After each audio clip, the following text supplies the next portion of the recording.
Guys ఈరోజు సోరకాయ చట్నీ ఎలా చేయాలో చూద్దాం. చూడండి ఎంత కలర్ఫుల్గా ఉంది, టేస్ట్ కూడా చాలా బాగుంటుంది. ఒకసారి ట్రై చేసి లైక్ చేయండి, షేర్ చేయండి, కామెంట్ చేయండి.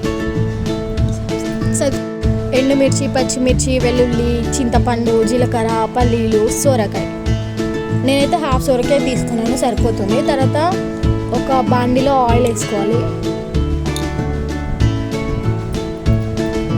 అందులో పల్లీలు వేసుకొని ఫ్రై చేసుకోవాలి. ఎండుమిర్చి, పచ్చిమిర్చి కూడా యాడ్ చేసుకోవాలి.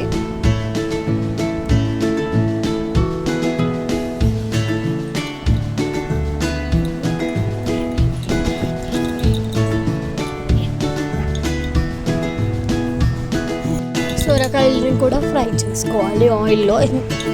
అది జ్యూస్ అంతా పోయే వరకు ఫ్రై చేసుకోవాలి, ఎందుకంటే అది జ్యూసీగా ఉంటుంది. లేదంటే మొత్తం చట్నీ అంతా జ్యూసీగా అవుతుంది.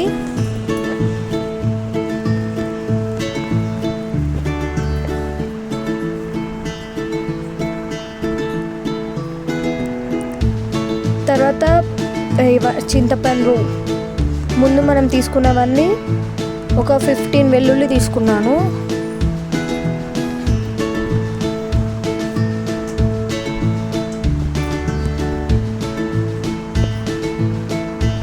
చూడండి సొరకాయ అనేది ఎలా ఫ్రై అయిందో.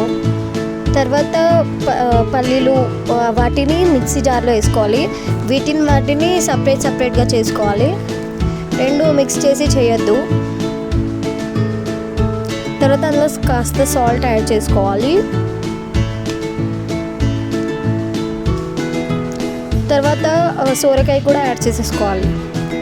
చూడండి చట్నీ ఎలా వచ్చిందో. తర్వాత తాలింపు వేసుకోవాలి.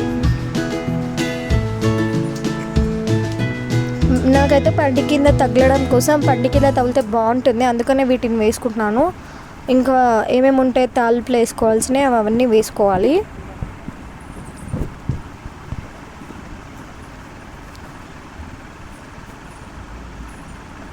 అందులో ఎండుమిర్చి కూడా కాస్త యాడ్ చేసుకోవాలి. కరివేపాకు. చూడండి ఈ చట్నీ ఎలా వచ్చిందో. Like, share, subscribe.